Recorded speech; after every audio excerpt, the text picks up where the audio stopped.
acknowledges that our campuses are located on the unceded traditional territories of the Coast Salish nations of Musqueam, Squamish, and Tsleil-Waututh.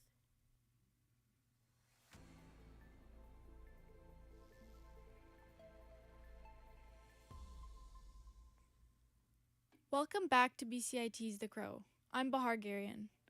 Prime Minister Mark Carney is headed to Washington today for his second White House meeting with U.S. President Donald Trump tomorrow.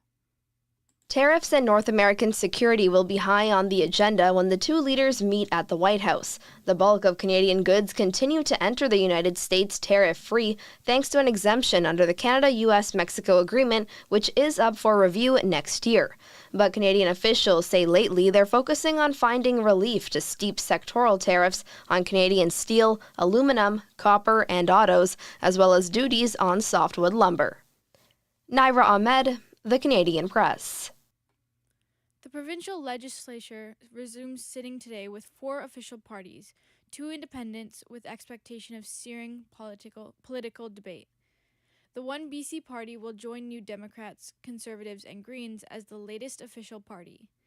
Tara Armstrong and Dallas Brody formed One BC in early June following a schism with the BC Conservative leader John Rustad. Brody says One BC will only attack Premier David Eby's government, but will leave the opposition to unravel on its own. The Conservatives are down 4 members since the last election in October, and Eleanor Sturko says she will be sitting as an independent alongside Milia Jordan Keeley. The parties have different focuses and will discuss this at the meeting today. This is a glimpse of what each party is standing up for.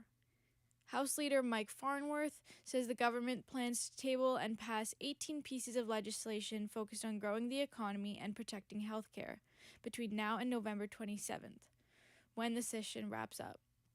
Conservative House Leader Alaya Warbis says her party will use the session to hold government accountable on public safety issues, rising homelessness, and the related issues of addiction and overdose deaths.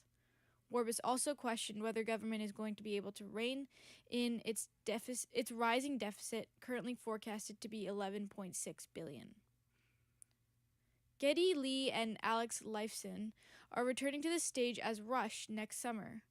The longtime bandmates have announced 12 dates on a reunion tour that will see them play 7 cities across North America.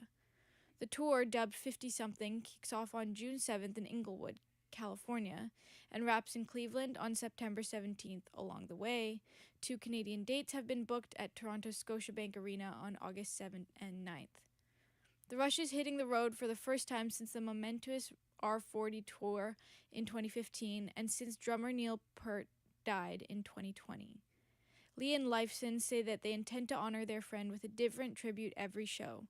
They have a 2-hour set list that will change up each night. Get your pre-sale tickets, which start on October 13th, and general tickets go on sale October 17th. Rush has also welcomed a new drummer. Her name is Annika Niles. She was recommended by their bass tech after having toured with Jeff Beck.